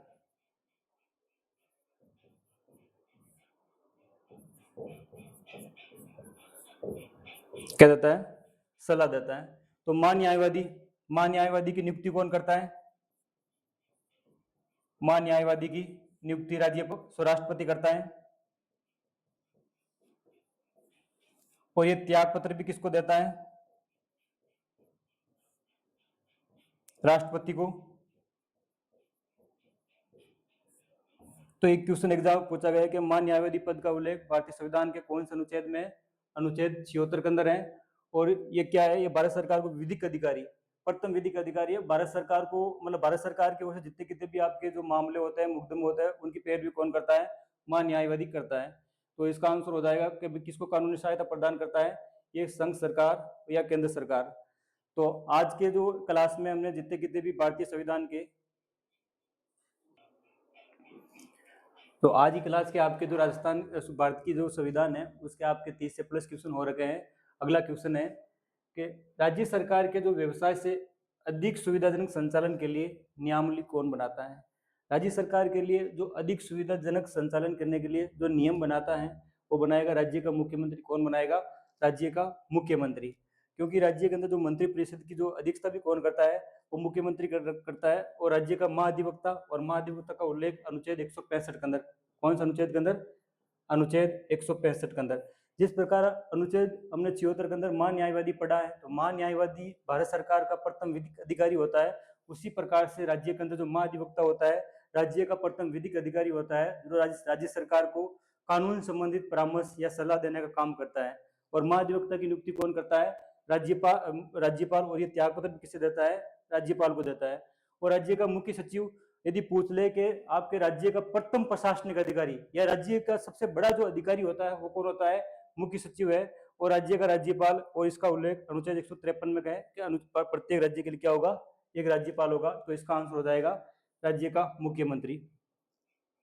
अगला क्वेश्चन, 31 दिसंबर 1947 को संविधान सभा में कितने आपके सदस्य थे? तो 31 दिसंबर 1947, तो 31 दिसंबर 1947 को संविधान सभा में आपके कितने सदस्य थे? तो आपके 299 सदस्य। कितने थे आपके? 299 सदस्य। इस क्वेश्चन का आंसर हो जाएगा 299। अगला क्वेश्चन, भारतीय संविधान के किस अनुच्छेद के तहत राज्य को समाज के कमजोर वर्गों के आर्थिक हितों को बढ़ावा देना आवश्यक है? मतलब भारतीय संविधान का आपका कौन सा अनुच्छेद है जो आपके अनुसूचित जाति, जनजाति, उनके कल्याण के लिए, उनके उत्थान के लिए जो विशेष नियम बनाने के लिए प्रावधान करता है, तो अनुच्छेद 46, कौन सा अनुच्छेद? अनुच्छेद 46 है, जो एससी और एसटी के लिए आपके मतलब उत्थान के लिए, कल्याण के लिए काम करता है। और अनुच्छेद 48 इसमें कृषि और पशुपालन संबंधित है। आप गो हत्या वध भी आपके अनुच्छेद 48 के अंदर है। अनुच्छेद 49 के अंदर है आपके मतलब जो राष्ट्रीय स्तर के स्मारक हैं उनको संरक्षण करना। तो जितने कितने भी राष्ट्रीय आपके स्मारक है उनको संरक्षण करना, इस संबंधित आपके अनुच्छेद 49 के अंदर है। और अनुच्छेद 47 के अंदर है पोषाहार और जो हानिकारक औषधि पर प्रतिबंध और आपके जो मादक पदार्थ हैं उन पर प्रतिबंध का प्रावधान कर रखा है। तो इसका आंसर हो जाएगा अनुच्छेद 46, जो एससी और एसटी के आर्थिक वर्गों को बढ़ावा देने का काम करता है। अगला अनुच्छेद, भारत में राष्ट्रीय आपातकाल के दौरान निम्नलिखित में से कौन सा विधानसभा का कार्यकाल को एक बार में अधिकतम 1 वर्ष की अवधि के लिए बढ़ा सकता है? मतलब राष्ट्रीय आपातकाल अनुच्छेद 352 के तहत लगाया जाता है। और राष्ट्रीय आपातकाल आपके जब बाहरी आक्रमण हो भारत पर, या युद्ध की स्थिति हो, या आपके मतलब आंतरिक विरोध हो, उनकी स्थिति में आपका राष्ट्रीय आपातकाल लगाया जा सकता है। कौन से अनुच्छेद के तहत? तो राष्ट्रीय आपातकाल अनुच्छेद 352 के तहत। कब लगाया जा सकता है? जब युद्ध हो, बाहरी आक्रमण हो, युद्ध, बाहरी आक्रमण या आंतरिक विद्रोह, इन परिस्थितियों में लगाया जा सकता है। जो राष्ट्रीय आपातकाल की घोषणा करता है वो करता है देश का राष्ट्रपति। कौन करता है? देश का राष्ट्रपति। और तो घोषणा तो आपके देश का राष्ट्रपति करता है, लेकिन आपका जो राष्ट्रीय आपातकाल है जो एक बार में 1 वर्ष जो बढ़ाने का काम करता है वो कौन करती है? आपके संसद करती है। कौन करती है? संसद। तो इस क्वेश्चन का आंसर हो जाएगा कि राष्ट्रीय आपातकाल के दौरान जो जित राज्य की जो विधानसभा है उनका कार्यकाल 5 वर्ष से 5 वर्ष, 5 वर्ष बढ़ाकर 6 वर्ष, तो मतलब 1 साल बढ़ाने, मतलब एक बार में कितना बढ़ाया जा सकता है? 1 वर्ष। और ये बढ़ाने का अधिकार किसको है? संसद को है। अगला क्वेश्चन, भारतीय संविधान का कौन सा अनुच्छेद, भारतीय संविधान का अनुच्छेद 165 निम्नलिखित में से किसकी नियुक्ति से संबंधित है? तो अभी हमने पढ़ा है महाधिवक्ता, राज्य का जो प्रथम विधिक अधिकारी होता है, राज्य सरकार को जो भी कानून संबंधित परामर्श देता है या सलाह देता है वो होता है महाधिवक्ता, मतलब राज्य का महाधिवक्ता। तो अनुच्छेद 165 में किसका उल्लेख है? राज्य का महाधिवक्ता का उल्लेख है अनुच्छेद 165 के अंदर। और महाधिवक्ता की नियुक्ति कौन करता है? राष्ट्रपति करता है, सॉरी राज्यपाल करता है। और ये त्यागपत्र किसको देता है? राज्यपाल को। और अनुच्छेद 188 इसमें यह प्रावधान करता है कि जो महाधिवक्ता है वो राज्य जो विधानमंडल की, चाहे विधान परिषद हो या विधानसभा हो, इसके किसी भी सदन में बैठक में भाग ले सकता है और बोल सकता है, अपने विचार रख सकता है, लेकिन वोट नहीं डाल सकता है। तो उसमें कौन सा अनुच्छेद हो जाएगा? आपका अनुच्छेद 188। भारतीय संविधान के किस अनुच्छेद में, भारतीय संविधान के किस अनुच्छेद में यह प्रावधान किया गया है कि राज्य के लिए अनुसूचित जातियों और अनुसूचित जनजातियों के शैक्षिक और आर्थिक हितों को बढ़ावा देने का प्रावधान करता है? तो मतलब भारतीय संविधान का कौन सा अनुच्छेद है जो अनुसूचित जाति, अनुसूचित जनजाति और पिछड़ी वर्ग है उनके लिए आपके शैक्षिक रूप से हो, चाहे आपके आर्थिक रूप से राज्य उनके मतलब बढ़ावा देने का काम करता है, उनके कल्याण के लिए, उनके उत्थान के लिए जो कार्य करेगा वो है अनुच्छेद 46। कौन सा है? अनुच्छेद 46। और अनुच्छेद 45 के अंदर आपके 6 वर्ष तक के 6 वर्ष की आयु के ऊपर तक के बच्चों को होता है अनिवार्य हो निःशुल्क शिक्षा। 48 हम पढ़ चुके हैं कृषि और पशुपालक। 49 के अंदर राष्ट्रीय महत्व के स्मारकों का संरक्षण। अगला, राष्ट्रपति और उपराष्ट्रपति के चुनाव संबंधित विवादों की सर्वोच्च न्यायालय द्वारा जांच की जाएगी।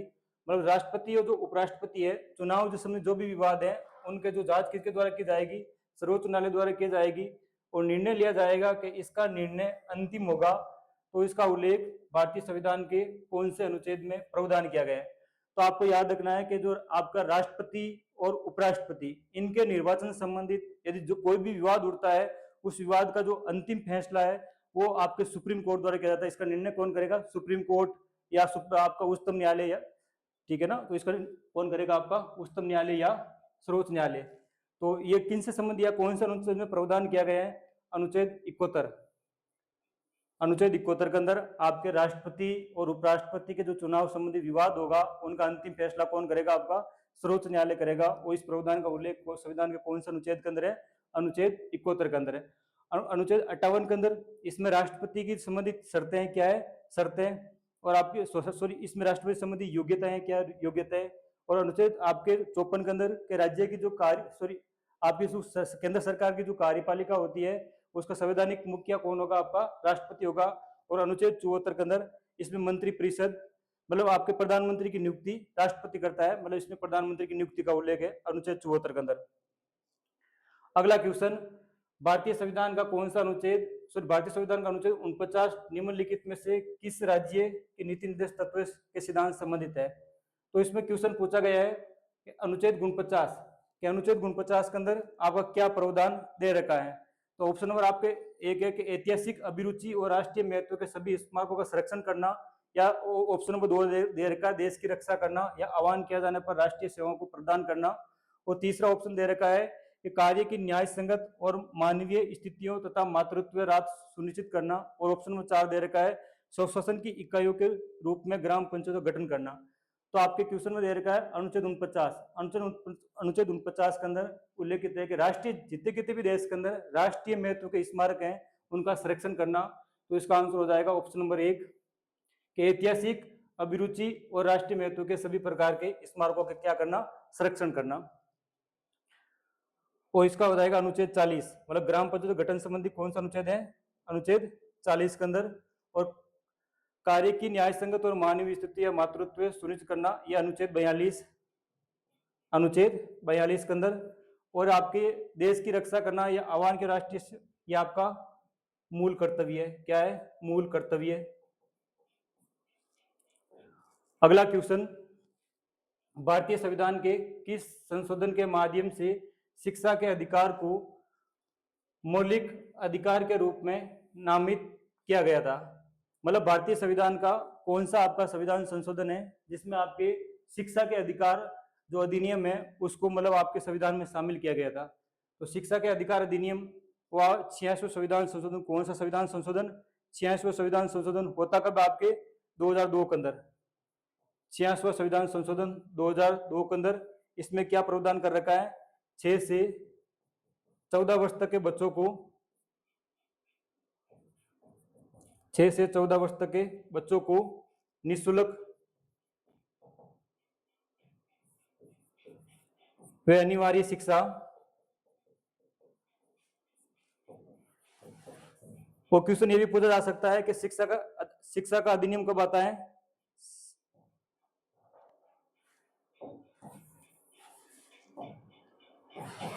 शिक्षा का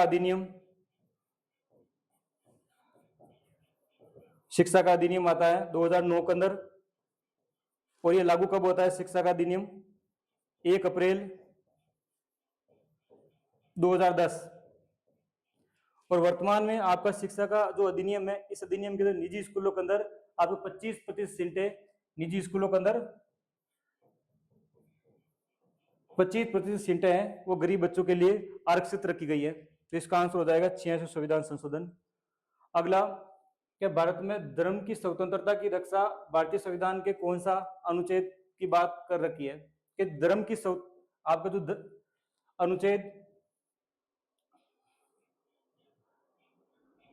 25 से लेकर अनुच्छेद 28 तक इसमें धार्मिक स्वतंत्रता का उल्लेख है, धार्मिक स्वतंत्रता का उल्लेख। तो आपके दे रखा है कि अनुच्छेद ऑप्शन नंबर 1 अनुच्छेद 28 और ऑप्शन नंबर दे रखा है अनुच्छेद 25, ऑप्शन नंबर 3 दे रखा है अनुच्छेद 26 और अनुच्छेद 27।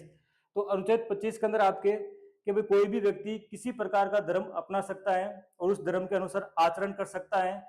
जैसे एग्जाम्पल के लिए सिख धर्म, तो सिख धर्म में तो अपने पास वो कटार रखता है, तो ये उनकी क्या है, धार्मिक आस्था है। और इस अनुच्छेद 25 के अंदर अंतकरण की स्वतंत्रता का पूछा जाए तो भी अनुच्छेद 25 के अंदर है।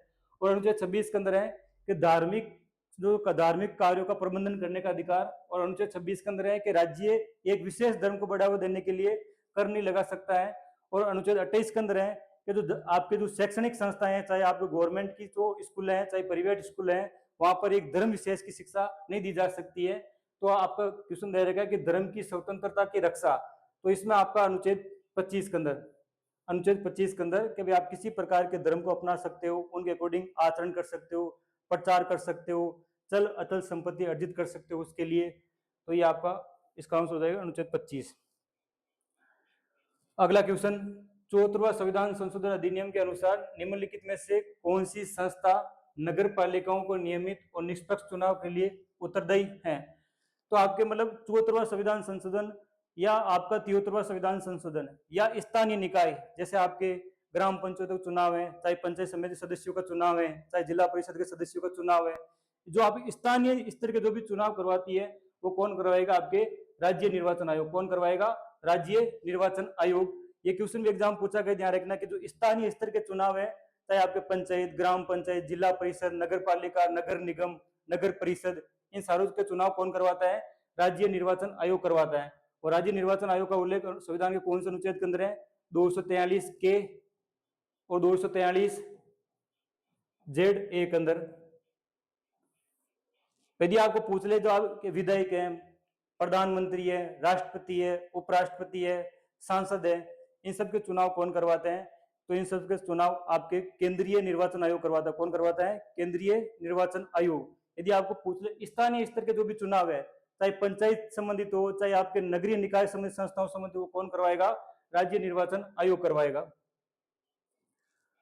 अगला क्वेश्चन, निम्नलिखित में से कौन राज्य के योजना आयोग के अध्यक्ष के रूप में काम करता है? योजना आयोग। वर्तमान में योजना आयोग नहीं है, वर्तमान में क्या है? नीति आयोग है। तो योजना आयोग, योजना आयोग की स्थापना कब होती है? क्वेश्चन पूछ ले कि योजना आयोग की स्थापना कब होती है? तो 15 मार्च 1950। कब होती है? 15 मार्च 1950। इसका जो अध्यक्ष होता है वो देश का प्रधानमंत्री होता है। कौन होता है? प्रधानमंत्री। और इसका उपाध्यक्ष होता है सभी राज्यों के मुख्यमंत्री। सभी राज्यों के मुख्यमंत्री। तो क्वेश्चन पूछा गया है कि जो राज्य के जो योजना आयोग है उसके अध्यक्ष रूप में कौन काम करेगा? तो मुख्यमंत्री करेगा। कौन करेगा? मुख्यमंत्री करेगा। और वर्तमान में आपके योजना आयोग के स्थान पर कौन सा आयोग आ रखा है? नीति आयोग। कौन सा आयोग? नीति आयोग। और नीति आयोग की स्थापना कब होती है? 1 जनवरी 2015 को। नीति आयोग की स्थापना कब होती है? 1 जनवरी 2015 को। तो ये आपको क्वेश्चन याद रखना है कि योजना आयोग स्थापना कब होती है, इसके अध्यक्ष कौन होता है, इसके उपाध्यक्ष कौन होता है, वर्तमान में योजना आयोग के स्थान पर कौन सा आयोग आ रखा है, उस आयोग की स्थापना कब हो रखी है, ये राज्य जो योजना आयोग है उसके अध्यक्ष रूप में कौन काम करता है, वो काम कर अध्यक्षता कौन करता है? वो मुख्यमंत्री करता है। अगला क्वेश्चन, निम्नलिखित में से कौन चुनाव आयोग के परामर्श से राज्य विधानमंडल के सदस्यों की अयोग्यता प्रश्न पर निर्णय लेता है? मतलब कौन सा, आपके ध्यान रखना, या कौन सा पदाधिकारी है जो आपके चुनाव आयोग के परामर्श पर जो विधानमंडल के सदस्यों की अयोग्यता संबंधी प्रश्न पर निर्णय लेता है? तो होगा राज्य का राज्यपाल। तो हमेशा राज्यपाल जो विधानमंडल के सदस्य है, एमएलए हैं, उनकी मतलब अयोग्यता है तो उनसे संबंधित जो यदि निर्णय कौन करता है वो हमेशा आपके चुनाव आयोग की परामर्श पर करता है। ये क्वेश्चन भी एग्जाम में पूछा गया तो इसका आंसर हो जाएगा राज्य का राज्यपाल। अगला क्वेश्चन, भारतीय संविधान के अनुसार संविधान की व्याख्या का अंतिम पदाधिकारी कौन होता है? कि भारतीय संविधान की हमेशा रक्षा करने का काम कौन करता है, उसकी सुरक्षा करने का काम कौन करता है और उस पर आपका अंतिम व्याख्या करने का अधिकार किसको है? वो है सर्वोच्च न्यायालय। कौन है? सर्वोच्च न्यायालय। सर्वोच्च न्यायालय आपके भारतीय संविधान का क्या है? रक्षक है। क्या है? भारतीय संविधान का रक्षक, भारतीय संविधान का रक्षक। अगला क्वेश्चन, भारतीय संविधान के किस संशोधन के अंतर्गत संपत्ति के अधिकार को मौलिक अधिकारों की सूची से हटा दिया गया है? तो मूल संविधान में 7 मौलिक अधिकार थे। समानता का अधिकार, स्वतंत्रता का अधिकार और शोषण के विरोध अधिकार और धार्मिक स्वतंत्रता का अधिकार, शिक्षा और संस्कृति का अधिकार और संवैधानिक उपचारों का अधिकार और संपत्ति का अधिकार। लेकिन संपत्ति के अधिकार को 44वां संविधान संशोधन 1978 के तहत हटाकर उसको अनुच्छेद 301 के अंदर एक सामान्य कानून का दर्जा दिया गया है। तो क्वेश्चन के अंदर कि संपत्ति के अधिकार को मौलिक अधिकारों की सूची से हटाने के लिए संविधान में कौन सा संशोधन किया गया था, तो 44वां संशोधन। कौन सा? 44वां संविधान संशोधन होता कब है? 1978 के अंदर। कब होता है? 1978 के अंदर। क्वेश्चन पूछ ले आपको कि मूल संविधान में मौलिक अधिकार कितने थे? मूल संविधान में मौलिक अधिकार वो थे 7।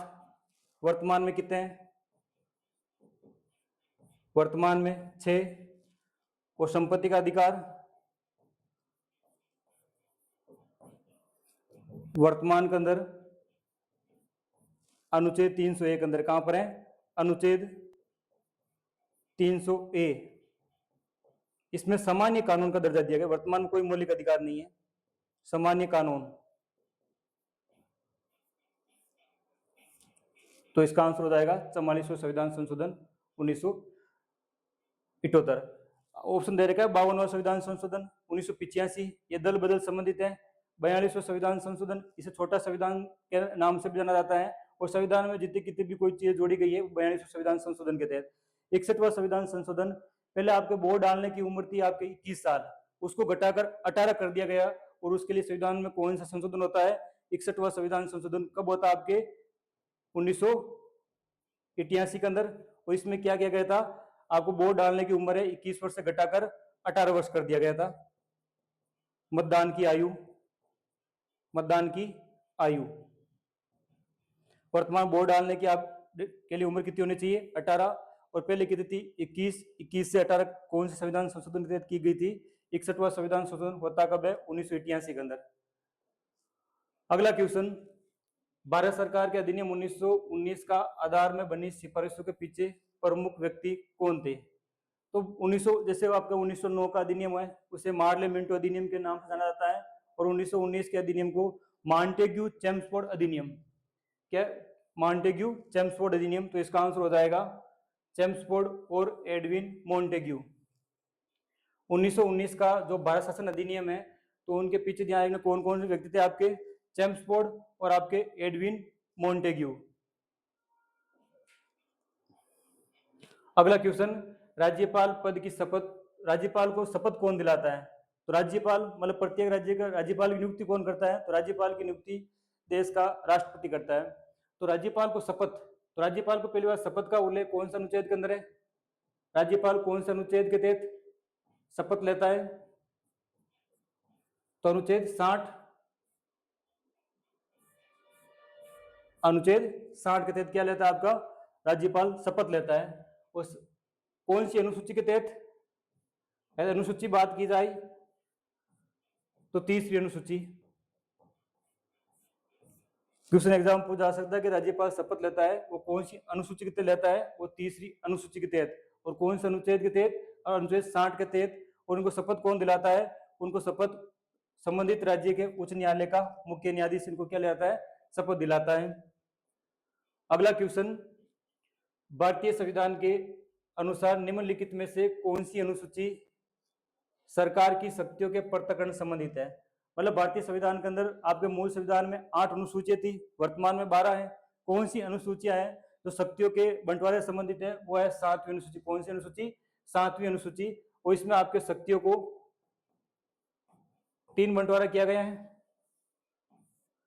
संघ सूची, संघ सूची, समूर्ति सूची, स्वराज्य सूची, या समूर्ति सूची, या राज्य सूची।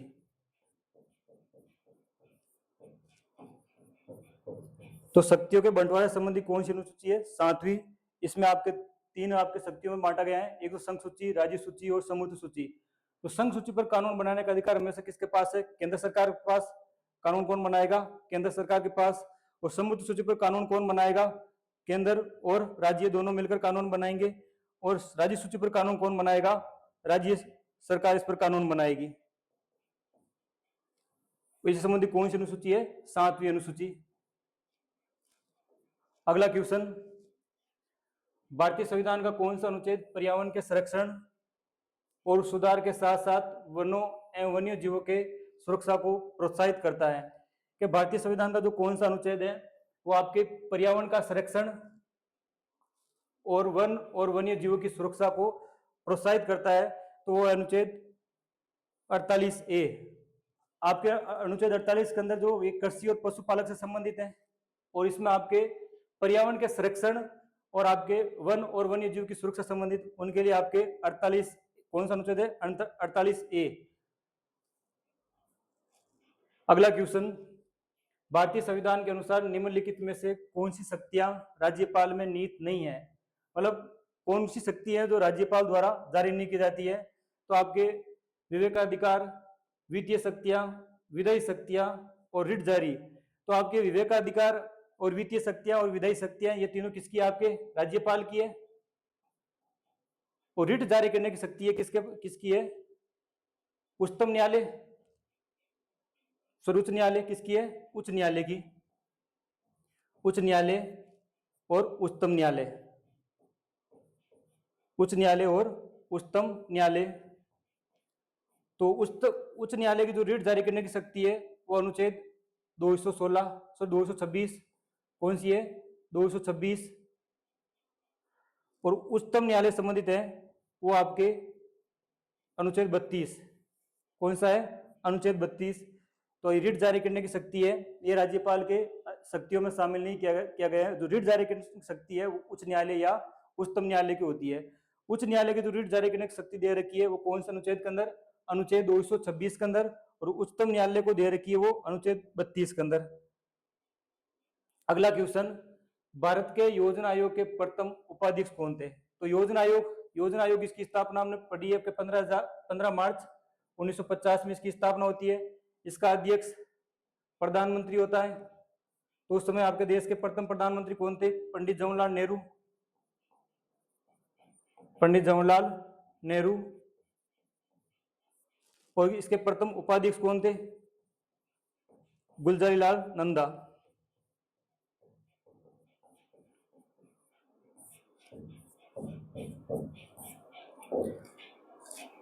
तो इसका आंसर हो जाएगा गुलजारीलाल नंदा। अगला क्वेश्चन, कि भारतीय संविधान का कौन सा अनुच्छेद मानव तस्करी और जबरन श्रम के प्रतिबंध लगाता है?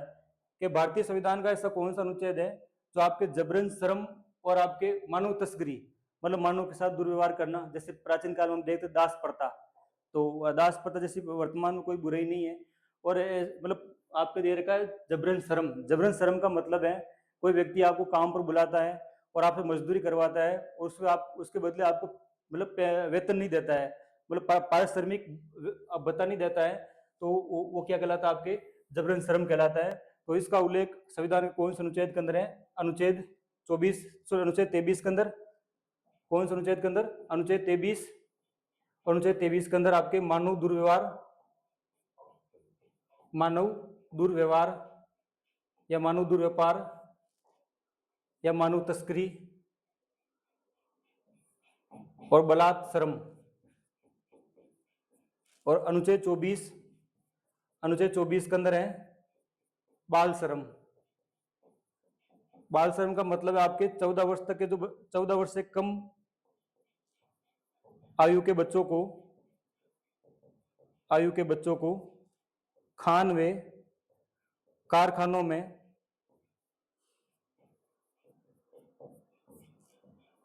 काम पर प्रतिबंध।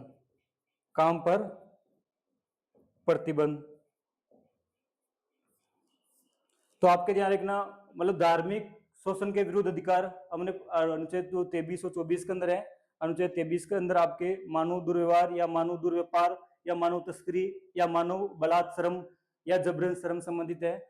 और अनुच्छेद 24 है जो बाल श्रम संबंधित है, मतलब 14 वर्ष तक कम आयु के बच्चों को कारखानों और खानों में काम करवाना वर्जित है। तो इसका आंसर हो जाएगा अनुच्छेद 23। अगला क्वेश्चन, संविधान का कौन सा अनुच्छेद देश के किसी भी उच्च न्यायालय को रिट जारी करने का अधिकार देता है? कि मतलब कौन सा आपका अनुच्छेद है जिसमें आपके उच्च न्यायालय को जो रिट जारी करने की शक्ति प्रदान कर रखी है? उसका आंसर हो जाएगा अनुच्छेद 226। अनुच्छेद 226 में आपके उच्चतम न्यायालय से कौन कौन सी रिट जारी कर सकता है? बंदी प्रत्यक्षीकरण, अधिकार पर्चा, उत्प्रेक्षण रिट, परमादेश, प्रतिषेध। तो इसका आंसर हो जाएगा आपका 226। इस सुप्रीम कोर्ट की बात की जाए तो अनुच्छेद 32 कर लेना आप। अगला क्वेश्चन, निम्नलिखित में से कौन भारत में किसी राज्य की विधान परिषद में 1/6 सदस्यों को नामित करता है? तो विधान परिषद आपके ध्यान रखना, इसमें मतलब 1/6 सदस्यों को कौन मनोनीत करता है, ये मनोनीत करने का अधिकार किसके पास है? वो करेगा आपका राज्य का राज्यपाल। कौन करेगा? राज्य का राज्यपाल। तो आपके विधान परिषद, वो विधान परिषद की संरचना अनुच्छेद 171,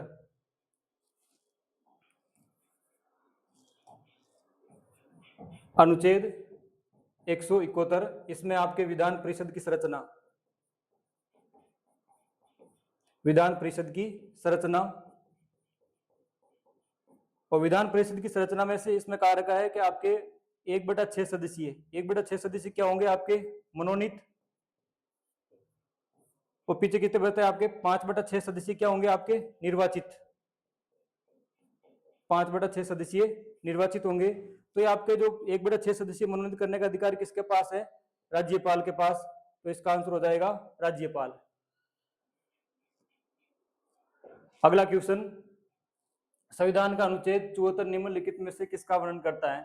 कि भारतीय संविधान का अनुच्छेद 74 है, इसमें कौन सी आपकी शक्ति का प्रावधान है या किसका प्रावधान है? तो अनुच्छेद 74 के अंदर प्रावधान है कि मतलब राष्ट्रपति प्रधानमंत्री की नियुक्ति करता है, और आपके प्रधानमंत्री कहने पर राष्ट्रपति अन्य मंत्रियों क्या करता है? नियुक्ति करता है। तो इसका आंसर हो जाएगा आपका राष्ट्रपति द्वारा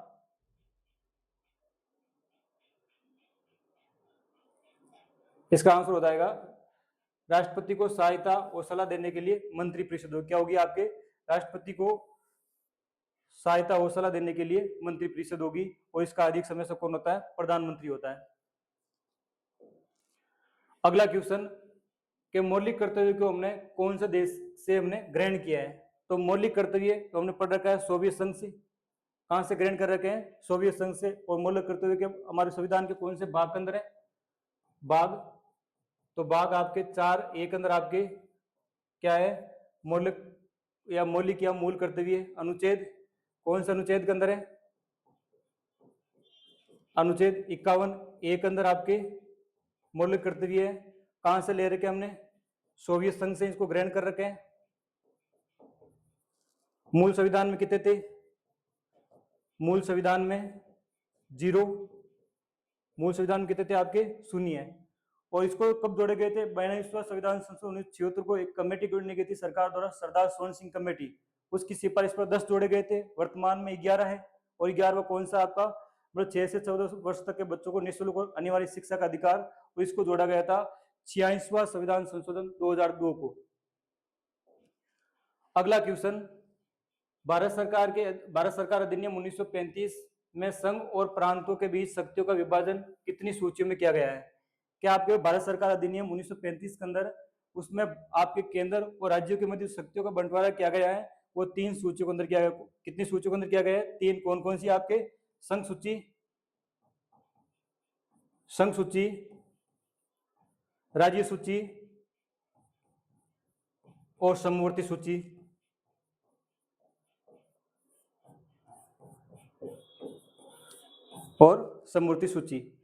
अगला क्वेश्चन, निम्नलिखित में से कौन सा किस भारतीय के राज्य के मुख्यमंत्री का कार्य नहीं है? मतलब आपके मुख्यमंत्री क्या होता है? हमेशा कर्तव्य या कार्य होते हैं। निम्नलिखित में से आपके 4 ऑप्शन दे रखा है, उनमें कौन सा आपका मुख्यमंत्री का कार्य नहीं है? ऑप्शन नंबर 1, राज्यों के लिए नीतियां का निर्धारण और मार्गदर्शन करना। ये सही है कि मतलब राज्यों के लिए जो कानून या नीतियां कौन बनाएगा? वो मुख्यमंत्री बनाएगा। ये मंत्री परिषद और राज्यपाल के बीच एकमात्र कड़ी होती है। सही है।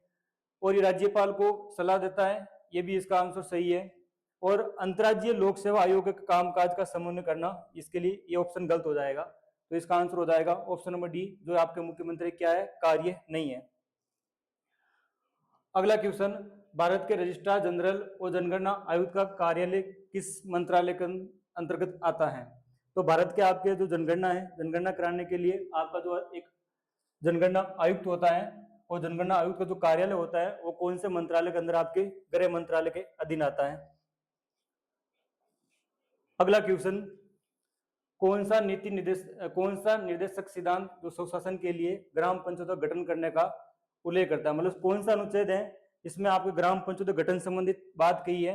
तो अनुच्छेद 40। कौन सा अनुच्छेद? अनुच्छेद 40 अनुच्छेद 40 के अंदर आपके ग्राम पंचायतों गठन संबंधी किन संबंधित है? ग्राम पंचायतों के गठन संबंधित या ग्राम स्वराज्य की अवधारणा, ग्राम स्वराज्य की अवधारणा। तो ग्राम स्वराज्य की अवधारणा क्या है? महात्मा गांधी ने कहा है इस देश का विकास करना है तो गांवों में रहने वाले या सबसे जो पिछली पंक्ति में बैठे हुए लोगों का विकास कर सकते हो तो अपना आप ही देश का विकास हो जाएगा। तो आपके जो ग्राम पंचायत गठन संबंधी बात कर रखी है वो कौन से अनुच्छेद में कर रखी है? अनुच्छेद 40। और अनुच्छेद 44 में क्या है? समान नागरिक संहिता जो हम पढ़ चुके हैं। अनुच्छेद 42 के अंदर क्या है? मतलब काम के लिए आपको न्याय संगत और मानवोचित दशाएं उपलब्ध करवाना। और अनुच्छेद 46 के अंदर क्या है? एससी और एसटी के लिए राज्य आर्थिक हितों के लिए या शैक्षिक रूप से उनको उत्थान के लिए जो प्रावधान कर रखा है वो अनुच्छेद 46 के अंदर कर रखा है। अगला क्वेश्चन, 1947 के भारतीय स्वतंत्रता अधिनियम के परिणाम स्वरूप भारत का विभाजन कितने राज्यों में हुआ था? मतलब आपके जो 17 अगस्त 1947 में जो भारत का विभाजन हुआ था उस विभाजन कितने राज्यों या देशों में हुआ था? 2। एक तो भारत और एक क्या हो जाएगा आपका? पाकिस्तान। इसका आंसर हो जाएगा 2। अगला क्वेश्चन, मौलिक कर्तव्य को भारतीय संविधान के किस भाग में जोड़े गए हैं? मतलब मौलिक कर्तव्य है वो संविधान के कौन से भाग में जोड़े गए हैं? तो भाग 4A। भाग 4 के अंदर आपके 4A के अंदर मूल कर्तव्य और भाग 4 के अंदर नीति निर्देशक तत्व, नीति निर्देशक तत्व, और भाग 6 के अंदर इसमें आ जाएगा 6A के अंदर राज्य सरकार। तो इसका आंसर हो जाएगा 4A। इसमें आपके मौलिक कर्तव्य को जोड़ा गया था। किस संशोधन अधिनियम ने देश में वस्तु एवं सेवा कर को लागू करने का मार्ग प्रशस्त किया है? मतलब जीएसटी। जीएसटी के लिए भारतीय संविधान में कौन सा आपका संशोधन किया जाता है? तो आपका 101वां संविधान संशोधन। कौन सा संविधान संशोधन? 101वां संविधान संशोधन कब होता है आपके? 2017 के अंदर। और जीएसटी को पूरे भारत में कब लागू किया गया था? 1 जुलाई 2017 को। सबसे पहले कहां पर कब लागू किया गया था? 1 जुलाई 2017 के अंदर। जो आज की हम भारतीय राजव्यवस्था संबंधित जो आपके जितने कितने भी महत्वपूर्ण क्वेश्चन पढ़े हैं और ये आपके एसएसजीडी एग्जाम से पहले आपके लिए मतलब बहुत महत्वपूर्ण साबित हो सकते हैं, रामबाण साबित हो सकते हैं। एग्जाम में जाने से पहले आप एक बार इसको पढ़ लेना ताकि आपके एग्जाम के अंदर आपको 3 से 4 क्वेश्चन इनसे संबंधित आपको एग्जाम के अंदर मिल जाएंगे। Thank you.